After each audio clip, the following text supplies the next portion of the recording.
What's up, everybody? I'm back with a fun video, comic related, variant comics, where they go over every evil Batman from the Dark Multiverse.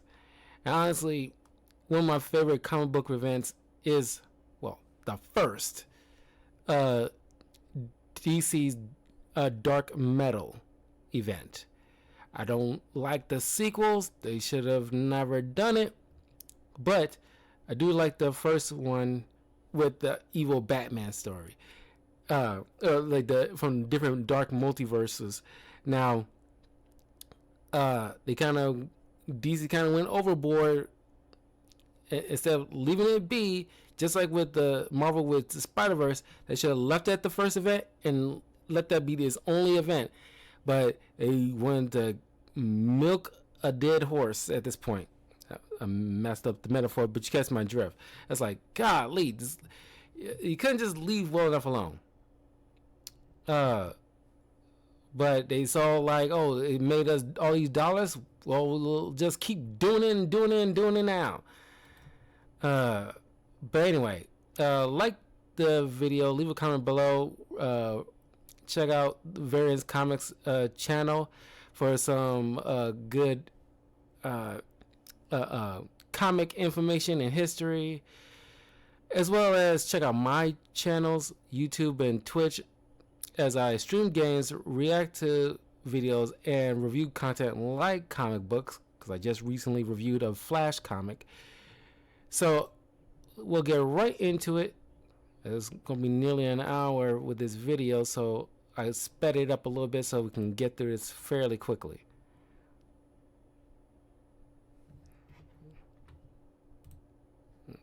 Okay, here we go. What's up, my people? Today we are covering a lot of ground, starting with the big reveal of our New York Comic Con exclusive, followed by a Villains Month breakdown of every evil Batman from the Dark Knight's Metal series. So in the words of the wise Samuel L. Jackson, hold on to your butts. Now what if I told you that we're partnering with Whatnot and the creator of Deadpool to bring you a New York Comic Con exclusive Captain America homage cover for Captain America issue edition comics, with the big ticket being this Rob Liefeld Captain America 1 variant cover, which of course is an homage to Collector's World about lost their minds. I mean, just look at that chest. Well, outside of grabbing one from Rob Liefeld himself at New York Comic Con, the variant Whatnot shop damage Batman and Superman pieces in Friday's big drop. Just click our link in the description or scan the QR code on screen to download the Whatnot app and set up a free account. Then follow Variant Comics and turn the notifications on so you're notified as soon as the drop goes live. Remember, this is going to be a first come, first serve. And again, these are extremely limited. So we highly recommend you be set up and ready to go when the drop hits this Friday, October 13th at 1 p.m. CST. Happy hunting, and we'll see you there. Now let's dive into the origins of the evil Batman from DC's Dark Knight's Metal event by Scott Snyder and Greg Capullo. And just so you're not freaked out, this episode will be a compilation of several episodes we produced over a 2 to 4 year period, so you'll see the evolution of Variant as a bonus feature. To give you a brief summary of where these evil Batmen came from, in the Dark Knight's Metal story, a doorway to the Dark Multiverse was open and began releasing Batman's worst fears into the real world. And that is where the various Dark Knights come in, as they're evil amalgamations of Batman and other DC characters. And I'll also add, they're pretty freaking awesome. But that leads us to our first evil bats in Batman the Red Death issue 1. The beginning of the comic is set in an alternate reality, or more specifically Earth 52, where we see this Earth's Barry Allen Flash running away from someone who's shooting ice, fire, and all sorts of stuff at him. One would assume that it would be the Rogues, but that would be wrong. Well, at least partially wrong. Because the person attacking Barry actually turns out to be this world's Batman, armed with all of the Rogue's weapons. Batman is doing this because he wants the Flash to give him the Speed Force, so that he could travel back in time to save his parents and all the Robins that have died. But Barry's all like, nah bro, I've tried that before and it never ends well. Now, if only the CW Flash had gotten that message, but I digress. Anyway, Bruce ignores Barry's warning and continues to attack the Flash, but this time in the freaking Dark Knight Returns. I will be doing a review on the first DC Metal event, because it's probably one of the rare events where I actually enjoy the tie-ins, because I really like tie-ins. You know, don't know when, but I'm gonna try to do it this year. It covered like the DC's Dark Knight's Metal, because I really love that event. I love it. Incredible work all around. Bat Tank. And Side the note. perfect way to start it is also great how it ended. note, this has easily already become one of my favorite Dark Knight Returns homages in a comic. The other one being drawn by Greg Capullo in Batman Zero Year. But back to the issue. Batman manages to inject Barry in the leg with a freezing formula developed by Mr. Freeze. This stops Flash long enough for Batman to strap him to the Batmobile, which has a repurposed cosmic treadmill attached to it, allowing Batman to harness Flash's connection to the Speed Force. As Batman puts it, I will race into the Speed Force and steal it from you. Dang, Batman, that's cold. Regardless, Batman does just that and robs Barry of the Speed Force. After this, we see Gotham City at war and Scarecrow terrorizing an innocent couple. But just as he's about to stab them, Batman, now Red Death, arrives and punches the Scarecrow in half.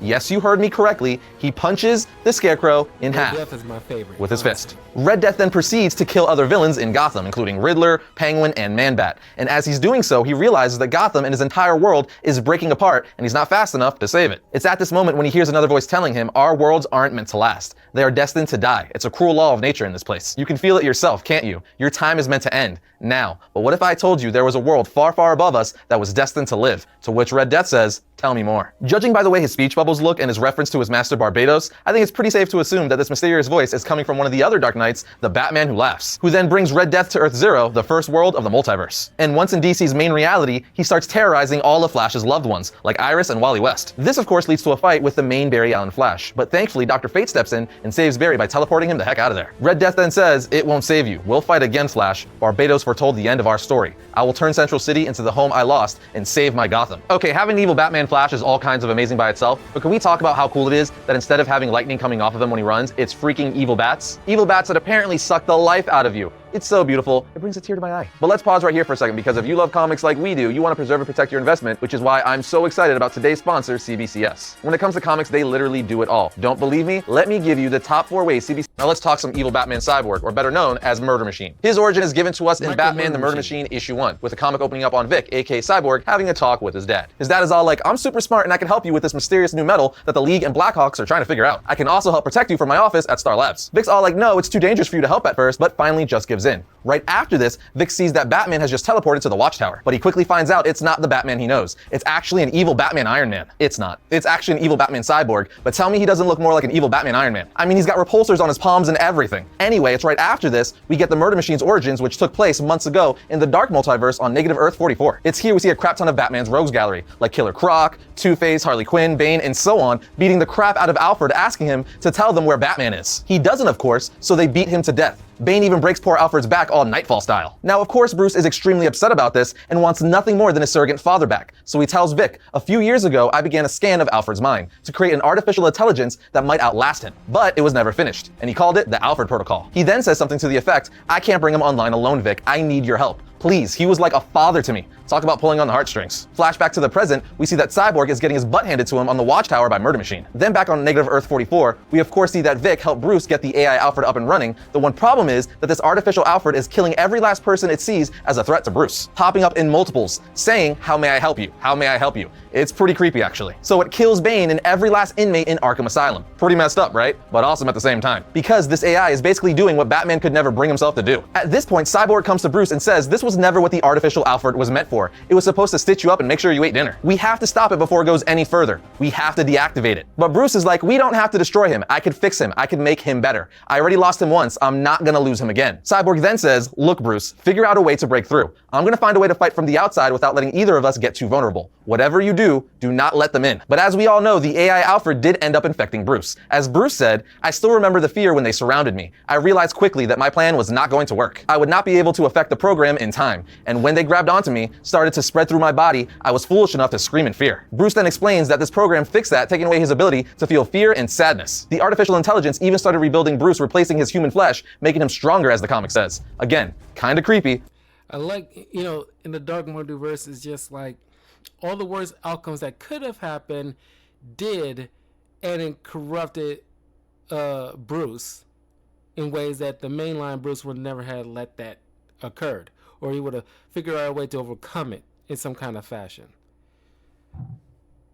but awesome at the same time. We then see that the Murder Machine is destroying people left and right on his world and even destroys the Justice League. And to top it off, he even ripped his world's Cyborg's head right off his body, all Mortal Kombat style, with his spine still attached and all. But Murder Machine would come to find out that his world was destined to come to an end, like all of the other Dark Knight worlds. But he learned of another which he was currently attacking Cyborg on, which is Earth Zero, the first world of the multiverse. Back in present time on Earth Zero, Murder Machine gets the help of the other Dark Knights to subdue Cyborg. At which point they all proceed to beat the crap out of him, cutting off his arm and everything. And then the comic ends with the Murder Machine having taken over the Watchtower and transforming it to look like an evil bat skull of some sort. Now let's move on to the evil Batman Green Lantern hybrid known as Dawnbreaker. This evil Batman's origin starts off on negative Earth 32 in Gotham City, in Crime Alley to be exact, where Bruce's parents were murdered in cold blood by Joe Chill. But in this reality, Bruce became extremely pissed, saying, "I feel nothing, not even fear," and that there was just a void inside of him. As this pissed off young Bruce takes off to chase Joe Chill, a Green Lantern ring appears saying, "Bruce Wayne, you have the ability to overcome great fear. Welcome to the Green Lantern Corps." So Bruce becomes a Green Lantern, and with this new power ring tries to kill Joe Chill. But there's just one problem, the ring wouldn't let him kill, saying, "Error, first law of the Green Lantern Corps, lethal force not permitted." But Bruce didn't care and was just like, "Kill him.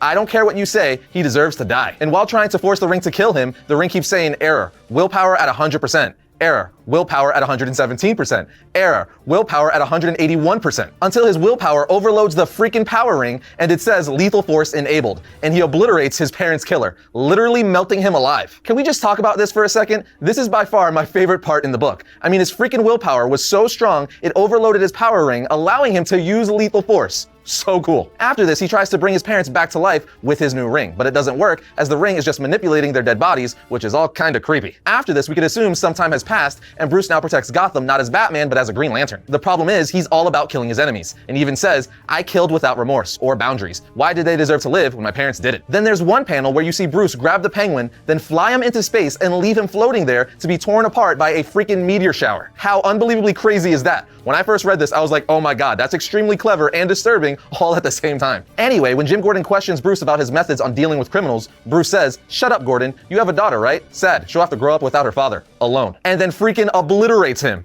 Again, this version of Bruce is freaking ruthless. Right after he kills Gordon, a crap ton of Green Lanterns show up, including the Guardians. And they're all like, "Hand over your ring. You have done the unthinkable. You let darkness into your ring." But if there's one thing we've learned thus far, it's that you don't want to mess with this Bruce's willpower. With that said, he overcomes the Green Lanterns and the Guardians, ripping one of their heads off. Straight savage. And with that act and creating a huge power battery, he becomes Dawnbreaker, and then recites his oath, which is as follows. "With darkest black, I choke the light. No brightest day escapes my sight. I turn the dawn to midnight. Beware my power, Dawnbreaker's might." And just like that, you have the origin of Dawnbreaker. In the rest of the issue, you just see the Batman who... A pretty dope oath. Yeah, and I imagine it took quite a bit of time to come up with that.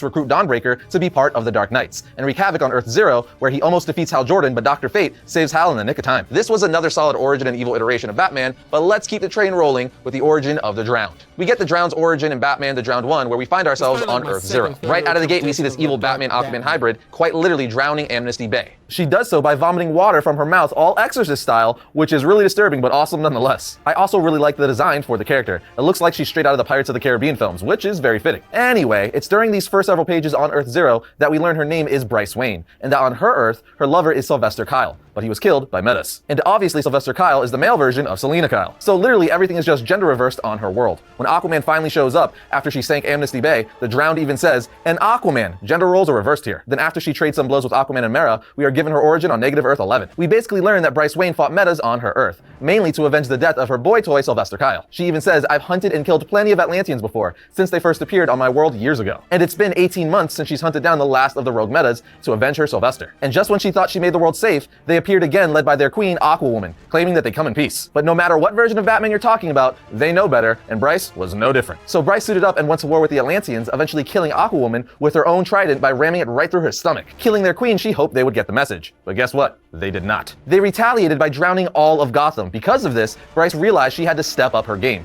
So she went through a surgical process to become just like them. She used mutated hybrid DNA to give her accelerated healing, to be able to breathe underwater, and to control water itself. But if that wasn't enough, she then engineered hired an army to fight by her side, which she called Deadwater, which is an epic name. She did all of this because she had to win. And she did win, but it was at a price, a new way of life and a drowned world. And boom, that's how she became the Drowned. She augmented herself because no versions of Batman likes losing. But it came at a price. It's at this point in the book that the Batman Who Laughs shows up and recruits her to fight with the other Dark Knights to take over Earth Zero, as her and every other negative Earth is destined to die. Then back in the present on Earth Zero, we see the Drowned kicking the crap out of Aquaman and Mera. She even turns Mera into a zombie-like creature thing. And just as the Drowned is gonna kill Aquaman, Dr. Fate saves him, teleporting him the heck out of there. And the issue ends with the Drowned having taken over and sank Amnesty Bay, with her version of the bat signal shining into the now sunken bay, while she says, "I'm gonna drown it all. This whole world. Trust me on that." Next up, we have Batman the Merciless, which is a corrupted amalgamation of Batman and Wonder Woman. The comic opens up on Negative Earth 12 with Batman holding a dead Wonder Woman. The caption basically says it was supposed to be the final war, the last battle between good and evil, but clearly things didn't go well. The comic then brings us to the present on Earth Zero at the HQ of Argus in the War Room, where we see Steve Trevor, Sam Lane, Amanda Waller, and other heads of secret military groups of the DC universe all discussing how the heck they're going to combat all these dark forces that a DC Metal event has brought, since all the key members of the Justice League are no help because they're MIA. After some arguing and failing to agree on a course of action, Sam Lane is just like, screw it, we're gonna nuke them with a bomb called Valhalla,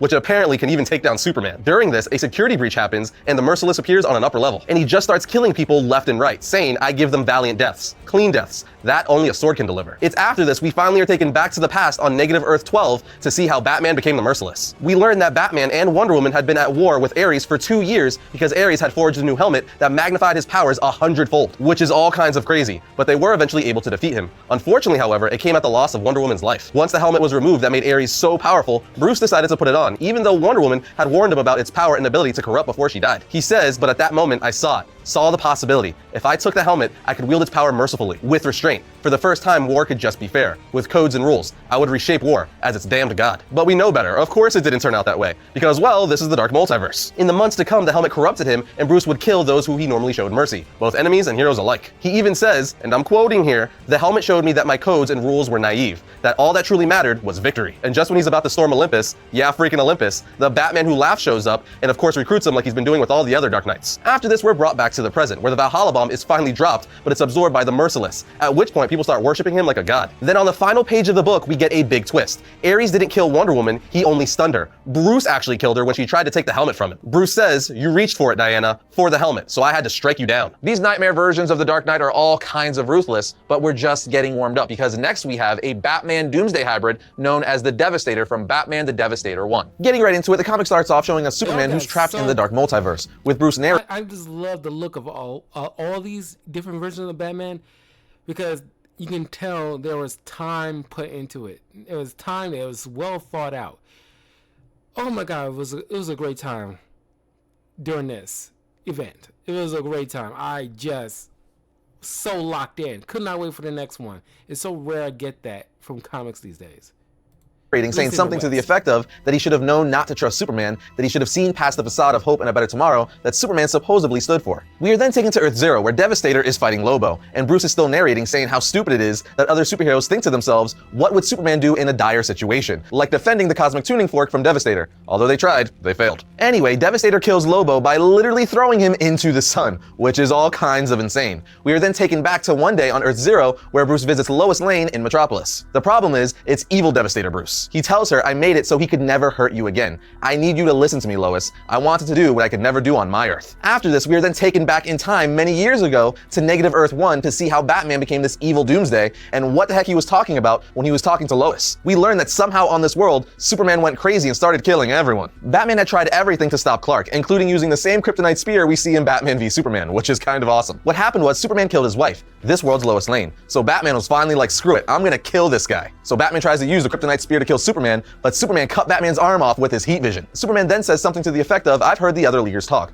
They said you could beat me, head to head, if we really fought. If neither of us held back." He goes on to say, "With only one look, I could split you in half. With only one breath, I could freeze your heart. With the slightest touch, I could break every bone in your body. And what do you have, Bruce? A spear. Do you understand how weak all of you are to me?" And Bruce says, "Yes, damn it, I do." Batman goes on to say, "I really loved you, Clark, and believed in the world you promised. But it was all a lie, and I won't let you hurt me or anyone else anymore." And then Batman freaking infects himself with a doomsday virus he engineered, which he carries in his utility belt because Batman. Then after this, he turns into a freaking Batman doomsday hybrid and starts going to town on Superman. He then blows what I can only assume is some sort of kryptonite doomsday virus Smith's thing in Superman's face. And when Clark inhales it, it causes massive spikes to burst out all over Superman's body, including one through his chest, all alien style, killing the Man of Steel and ending his reign of terror. This origin with Batman infecting himself with a virus he engineered from Doomsday's blood in order to protect the world from Superman is pretty clever. I also really like how they played off of Bruce and Clark's relationship with this one. But now let's see what an evil Bruce Wayne Robin looks like with the Robin King.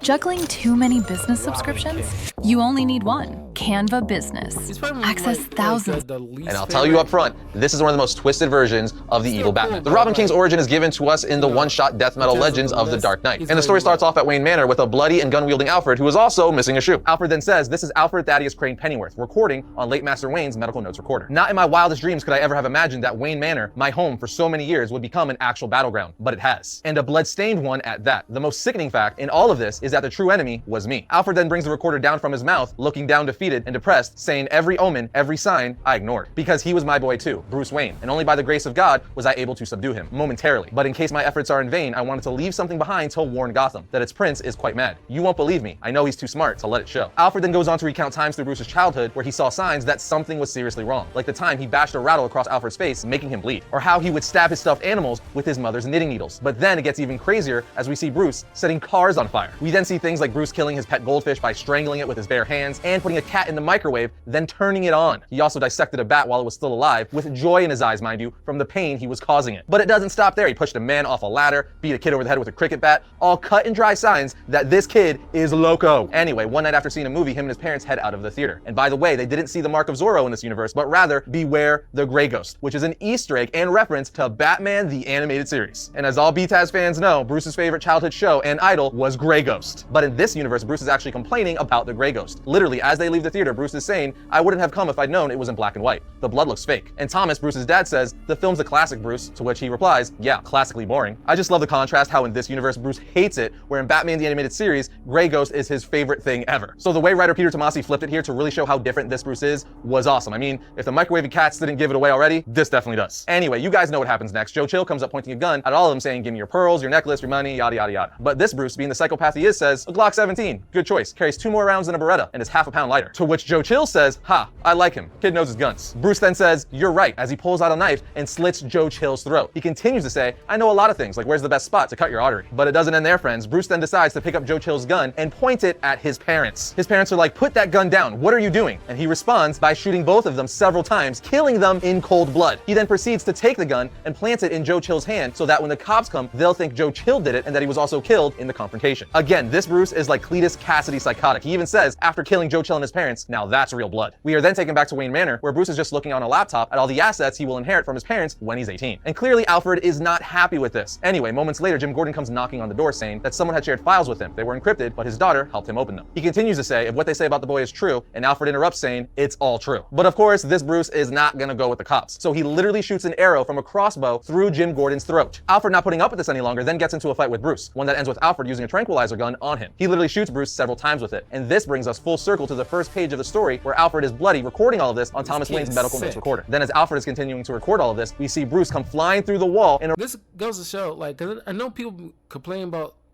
we got too much with people trying to do multiverse stories and all this stuff. It's great when it's done properly and sparingly, when it's thought put into it. I like the concept of the multiverse stuff, but I understand why people are kind of annoyed by it, because once somebody do it and it does well, everybody want to jump on board with no thought behind it. It's just like struck by our ISI because it's all about money, money, money, money, money. Like Mr. Krabs, money, money, money, money, money. I was like, okay, yeah, we get it. You want to make a profit out of this, but take the time to think it through, and it'll do well.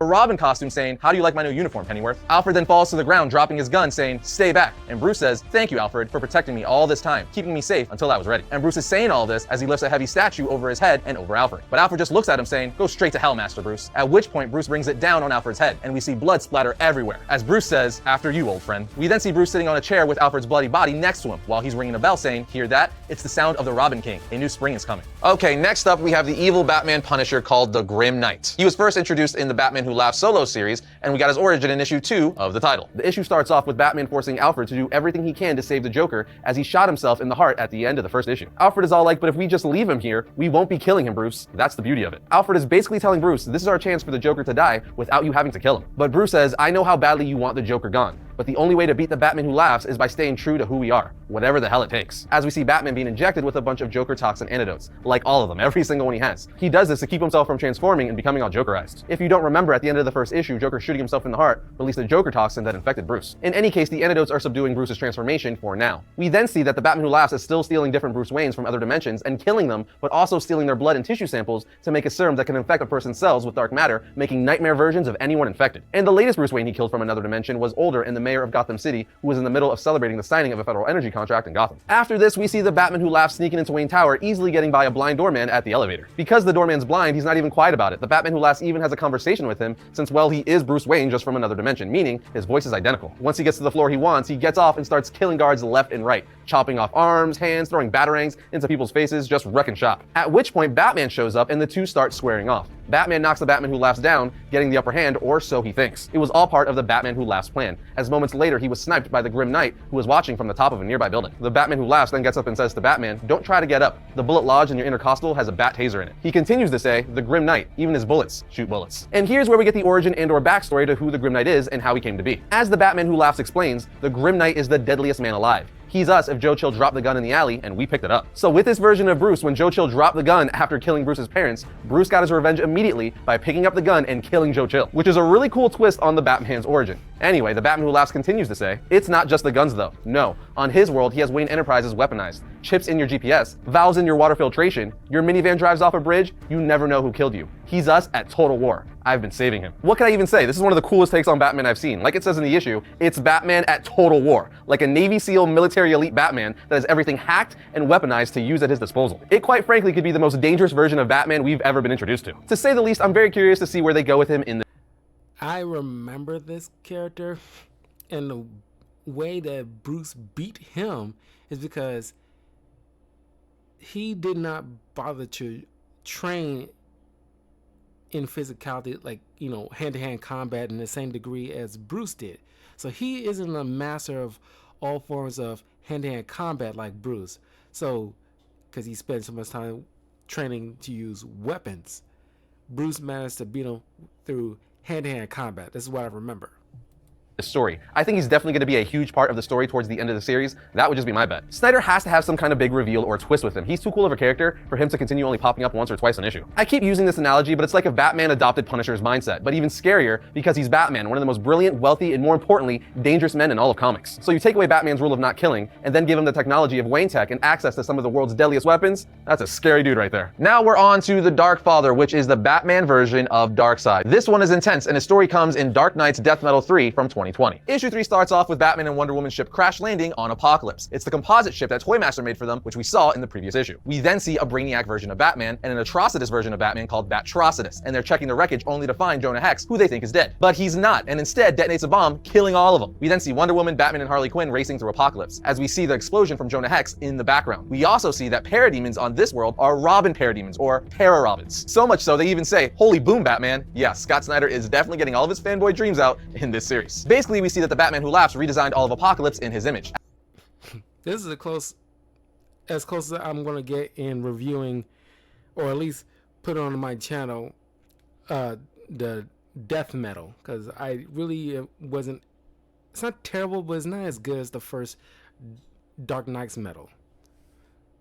As Harley also points out. She even says, I'll say this, Bats, even the evil versions of you are damn good at branding. Wonder Woman then says, the prison should be ahead. If we're going to win, we need him, Bruce. He's still the most powerful hero on our side. Swamp Thing then interrupts and says, Wonder Woman, the Batman Who Laughs just became something else on Earth. He's been born again. After this, we are finally taken to Superman. Again, this is why Batman, Wonder Woman, and Harley are here to save Superman, as they're gonna need him to fight Perpetua and the Batman Who Laughs. But not only that, we're also introduced to a Darkseid Batman on this page. That's right, this comic introduces us to a Darkseid Batman who's referred to as Darkfather. We see that Darkfather has traps Superman on essentially an elliptical from hell. We also learn that Darkfather has put glass paneling above him that are infused with shades of kryptonite that Superman never knew existed because they're from the Dark Multiverse. And they're shooting kryptonite beams down on him, which is slowly killing his Kryptonian cells. But if Superman stops pedaling completely, the glass panels above him will blast him with anti-life, mutating his cells, changing him into a Darkseid permanently. This is also why one of his arms looks like Darkseid, because he's slowly turning into a Darkseid. But wouldn't you know it, Wonder Woman, Batman, Harley, and Swamp Thing show up, ready to bust their friend out. But obviously, Darkfather isn't having this, saying, demons, attack, kill them all. Wonder Woman ends up holding Darkfather at bay while Harley Quinn and Swamp Thing start fighting some para-Robins. Batman then goes to Superman saying, I have an idea of how to get you off this thing. But we see that Darkfather got away from Wonder Woman long enough to point a gun at Batman, but not just any gun. As Darkfather says, remember this, Batman? It's my own better version of the gun Darkseid himself used to send you back in time during the last crisis. But I've tuned it to your life force, so it won't just send you back, it'll erase you from history altogether. Beings pulled from the dark will remain unaffected, but your friends, your people, no one will ever know you existed. Superman then says, Bruce, look out, as Darkfather shoots Batman, obliterating him with the anti-life beam that fired from his gun. But on the next page, Darkfather just looks down at Batman's body saying, why are you still here? As he was supposed to be vaporized. But Batman just responds to watch this next part. Clark. Superman then breaks free from the machine, and Darkfather's like, I don't understand. How did the anti-life not affect you? Superman says, it did. I mean, it tickled. Batman's Black Lantern ring. It controls dark matter, so he just stopped the dead cells from changing. Superman continues to say, hey Batman, do you think he's ready to retire? Batman says, up, up. And Superman replies, and away, as he uppercuts Darkfather into the atmosphere. I see what you did there. Up, up, and away. I got you, Scott Snyder. Wonder Woman then asks Batman, how did you withstand the anti-life bullet? Batman replies, Bat Blocker. I come prepared. I'm fine. He then says, help Scott, aka Mr. Miracle. So Wonder Woman frees Scott and says, we're gonna need you, Scott. We need to save our friends. Where are they? And Superman replies, the super prison. It's right beneath us. Stand back, as he lights up his eyes with heat vision. And with Darkfather's origin covered, let's move on to Death Metal Infinite Hour Extreme 1, where we're introduced to one of the coolest and craziest Batman yet, Lobo Batman, otherwise known as the Batman Who Frags. The comic starts off with Lobo at a bar you wouldn't want to be at and a part of the galaxy you wouldn't want to be in. And we see this is from 6 months ago. In any case, Lobo says, hey bartender, whose tentacles do you have to hump to get a drink around here? While grabbing the bartender. Lobo then says, what are you ignoring me? Because believe me, pal, the main man ain't exactly the ignoring type. The bartender then says, I'm not ignoring you, Mr. Lobo, sir. Definitely wouldn't do that. Lobo replies, oh yeah? How come my hand isn't holding some booze? My hand is not used to not holding booze. It makes it itchy. And when that happens, it tends to want to hold other things like bartenders by the throat. The bartender then says, I would love to get you a drink, but well, for one thing, you destroyed the bar and beat everyone to death in it. And for another, you used my arms to do it. As we see the bar trashed with bodies everywhere and blood spewing from where the bartender's arms used to be. Lobo then says, like that's an excuse, while grabbing a bottle of booze for himself, continuing to say, you're a bartender. Figure it out for frag's sake. Lobo then says, none of this would have happened if somebody would have told me where my bounty was. The bartender then says, actually, he's right there. You beat him to death before anyone could tell you who he was. Lobo's like, I did? Cool. Less work for me then. Now never let it be said that I'm some sort of bastard who doesn't cover his debts, Captain Armless. This should cover the drink and the bar, as he throws one of his arms back at the bartender. The bartender then says, but wait, this isn't my arm. And Lobo replies, yeah, well, I'm not gonna sift through all the arms I just ripped off in here to find yours. Take what you can get. And as he finishes his sentence, Lobo gets ripped through a portal, and on the next page, we see he was ripped through said portal by Lobo Batman. And Lobo says, oh great, what the frag is this now? Frazetta Batman? And when Lobo starts finally getting up on his feet, he says, listen, Bat Bastage, or whatever the hell you call yourself, I don't know what your problem is, and I don't care much, but I got me a bounty to collect, so if you'll excuse me. At which point, Lobo Batman starts beating the crap out of Lobo before slamming him on his back, saying, you're excused and about to be abused. And it's at this point we get the origin of Lobo Batman. This Batman says, as for who I am, let's just say I'm a Batman who injected himself with Zarnian DNA, and in the process added your strength and healing factor to his already impressive skills and fighting prowess, which made me the multiverse's worst damn nightmare and the mainest man of all, the Batman Who Frags. And that, my friends, is the origin of the Batman Who Frags. It's super brief, but his origin nonetheless. But now let's continue because their confrontation does not end here. Lobo and the Batman Who Frags then lock up with their weapons as Lobo says to the Batman Who Frags, ooh, scary, you got me wetting myself in my leather pants here and everything. I mean, really, what's up with all you different bat stooges showing up lately anyway? Like one of you uptight bat fetish losers wasn't enough. The Batman Who Frags then headbutts Lobo extremely hard to the face saying, you thought you could out headbutt me? Please, you do know it's still Batman in here, right? Which means from the fiery pits of Apocalypse to the beer and urine-soaked streets of Sturgis, I've trained with the greatest headbutters who've ever butted. Lobo replies, which makes you the ultimate butthead. The Batman Who Frags says, speaking of butts, you seem mighty happy for someone who just got his handed to him. And Lobo says, look down, as we see somehow he impaled the Batman Who Frags with his own bat-shaped hook and chain. Lobo then charges the Batman Who Frags to start cutting him open even more, saying, get ready to become the Batman who's missing a spleen, punk. But then out of nowhere, he gets teleported away yet again, saying, what the? Getting pulled in? Freaking no, I had him. And then we see on the next page, Lobo land on a floating rock in space where someone says, welcome, Lobo. My apologies for the rough ride getting you here. It's not how I usually like to do things, but then again, these are unusual times. As the cloaked figure takes off his hood, revealing him to be Lex Luthor. Lobo says, I'll give you unusual times, jumping to the rock Lex is floating on, saying, how about an unusual kick to your bald ass head? What's the big idea of bringing me here like this? Lex looks at him and says, I have a special mission for you. Lex then opens up his shirt, revealing some arc reactor looking thing on his chest that's projecting images of the multiverse. post saying everything is at stake. And when I say everything, Zarnian, that's exactly what I mean. If you do not take this mission, it all ends. Everything. Lobo's all like, everything, huh? Well, on one hand, that'll get rid of a lot of people I don't like Superman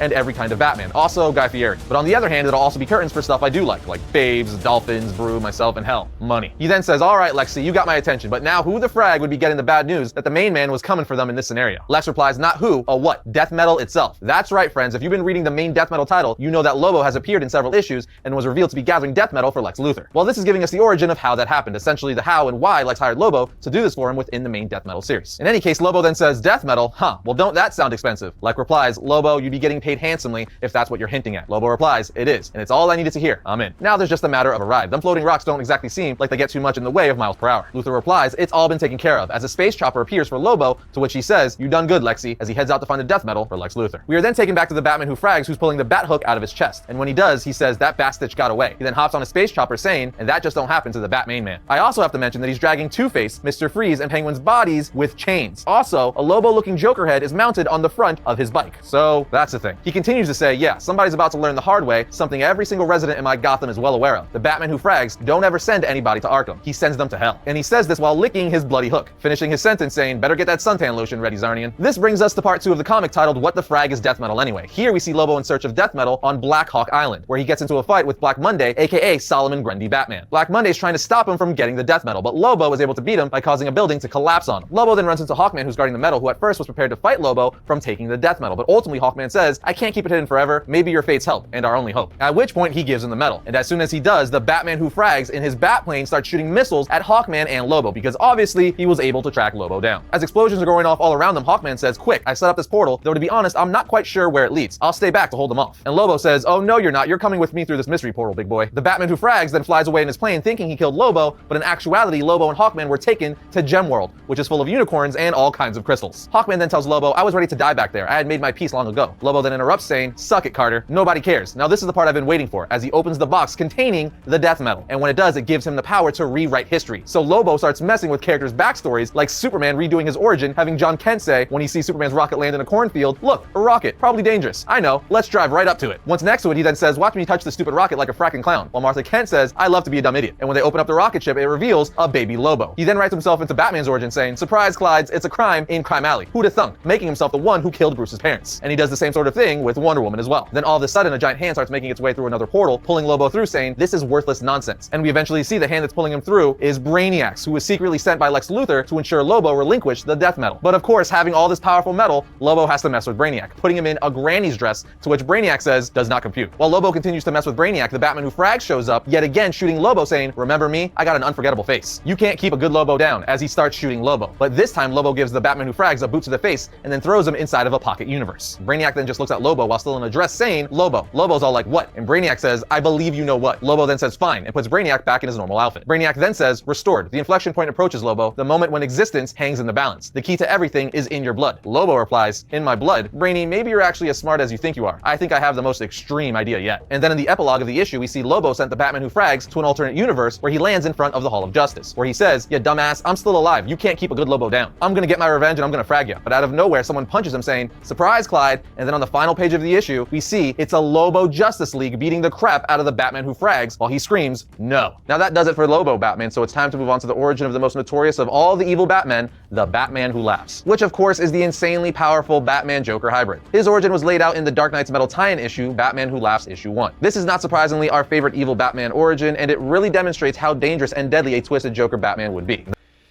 I'm going to C2E2 this year, and one of the first things I want to get is the Dark Knight's Metal Omnibus, because a couple years ago I wanted to pick it up, but I couldn't splurge anymore that day because I got like all these pop figures and took a picture and signing from Dan Green. There's a bunch of stuff that I've done that I couldn't really pay, and also gotten some posters, but I couldn't really pay for anything extra, so I couldn't get the book, which was like $20, I think. So this year, it's gonna be next month, a few weeks from now, I'm gonna make sure that I'm getting this book, I am getting it. I might not get that many pop figures this year, considering there's other stuff I want to do, but I'm definitely getting that omnibus of Dark Knight's Metal. The comic opens up with the Batman who laughs talking to someone from across the table. He's telling this mystery person, and I'm paraphrasing here, that you really thought you had it all figured out, that you knew every combination, and it would thrill you every time you got it right. The Batman who laughs goes on to say, but this isn't any of those stories. They're familiar. See, the one thing I really don't care for, what they kept doing with the Batman who laughs, they overused him. Cause I know he was popular, but he was just like everywhere. But even worse, his word balloons, the wording kept getting more jaggedy and jaggedy. At a certain point, it was so unreadable to me. And I think a lot of people was complaining about that too. It's just like, it wasn't like this. It was like super jaggedy. After once the event was over, every time he kept coming back in other stories, his word balloons got more jaggedy. And that was really annoying. But I also want to say that they overused him to the point where it's like, okay, it's probably fine that it was some kind of aftermath or some other story you can utilize him for Batman to deal with, because he could easily be like part of Batman's rogues. However, when it comes to the Drown, Red Death, Merciless, etc., they should be part of each of the Justice League members' main like rogues too. Like, I would love to see the Drown go after Aquaman and, you know, for a particular adventure and be like the main villain. Like, you know, I like to see like like Dawnbreaker going up against a Green Lantern, particularly Hal Jordan, but be like a Green Lantern villain, possibly teaming up with Sinestro or something like that. They could have done a lot with these other characters, but they kept obsessing with this one evil Batman. They could have done so much with the others in any future stories involving other Justice League members. That I kind of feel like we got cheated out of. Parts, but they're all in the wrong place. And there's nothing more frightening than when all the cards lay out on the table just right, but then another card comes and changes the meaning of the entire hand, and there's no way to know what's going to happen next. The second page throws us right into his origin many years ago in Gotham City on Negative Earth 22. We see that the Joker has Batman drugged to be physically weak, but not mentally, as he still wants Batman to be coherent and take in all the chaos and destruction he's causing to Gotham City. For instance, he's blowing up all the hospitals, killing other supervillains like Catwoman, Penguin, and Killer Croc, or, you know, telling Batman how he literally dissolved Jim Gordon's eyes, and as he was torturing/killing him, Jim called out for Barbara with his last words as his jaw was melting. What the hell, Joker? First the killing joke, now this? Joker really hates Gordon no matter what Earth he's from. Anyway, the Joker's killing every cop and every villain, and then we see him saying there's no by the book anymore, and that they're running out of time. So Batman and the Joker need to evolve. Basically, he's going all out like never before, literally killing everyone, even recreating the death of Bruce's parents right in front of his face by shooting this little girl's parents right in the head, and then Jokerizing the little girl. Keep in mind, all of this is going down while Joker has bombs blowing up hospitals, and he's doing all this for the joke too far. The joke that will push Batman to his breaking point to make him kill the Joker. Joker even says, it has to exist, Bruce. I know it does. Needless to say, it finally works and Batman snaps Joker's neck with the tightest headlock ever. But when he does, Joker gas is released from his mouth. 2 days later, when Batman is talking to Superman, we find out that the chemicals that made the Joker were killing him, which pushed him to take things way too far, and why he pushed Batman to his breaking point. Batman then says that the Joker wanted to make something new out of the best of both of them. Batman and Joker's trauma blended together. We then see a panel where Batman laughs after Superman tells him that a Jokerized little girl tried to bite the throat of her psychologist. That's not a good sign, people. Then 3 days later, Batman tells Dick, Barbara, Jason, and Tim that he was infected by the gas that was trapped inside the Joker's heart, and that it's changing him and rewiring his brain. He says if the process is allowed to run its course, he will have the same highly ordered mind he's always had, with the moral core replaced with Joker's. When they're all like, don't worry, Bruce, we can figure out a way to cure you, he's like, no. Plus, the real reason I gathered you all here in the cave was to kill you, as you all would be the first to notice I was changing, and then he mows them all down like Scarface with machine guns. freaking insane. We then see that 1 week later, Batman has killed almost the entire Justice League with weapons from the League's trophy room that they gathered from enemies over the years. Of course, Superman is still hanging on, but not by much. Batman then says to Superman, "I'm disappointed I only get to kill you once. Do you realize how many ways I know how to kill you?" We then see that he's also brought Superman's wife and son, Lois and John, to the freaking Watchtower. Why did he do this, you ask? Just so he could give Superman a modified piece of black kryptonite, which made Superman go crazy and kill his own wife and son. I know. All kinds of crazy town. Anyway, before long, the Batman Who Laughs world was coming to an end. And around this time, he meets Barbados, who shows him Earth Zero and how there's a Batman who lives out there. We then see the Joker talking to the mysterious person from the first page at the table with all the playing cards. He's telling this person that he thinks the Joker was right to a point, that the two of them needed to evolve into something new together. He goes on to say, "Joker used to call me the Bat King ruling over my Dark Kingdom. And what is a king? Really, it's a powerful card. The highest value card in the deck. Not infallible, to be sure, but potent. And the Joker card on its own has no inherent value. It's defined by what it's played against. Dangerous and potential more than anything. But if you hold the two together in a hand, they can hold nearly any value. They can shift and adapt to any threat they face. And so can I." He goes on to say to this bandaged person, "That's what's so frightening. You know I've already won against any hand you could possibly play against me." The Joker Who Laughs then asks a freaking terrifying question. Could it get worse? Do we have one more card up our sleeves? You want to see it, don't you? But you're terrified at the same time. And then he reveals, are you ready for this? This is actually really huge for this DC Metal event. He reveals every nightmare this multiverse has ever had and says they're coming. Up until now, DC Metal has been purely about evil versions of Batman. But now they're bringing in evil versions of every Justice League member. My mind is blown. We see an evil Superman Parasite hybrid, a Superman Darkseid, an evil Flash, Wonder Woman, Green Lantern, and so on. Again,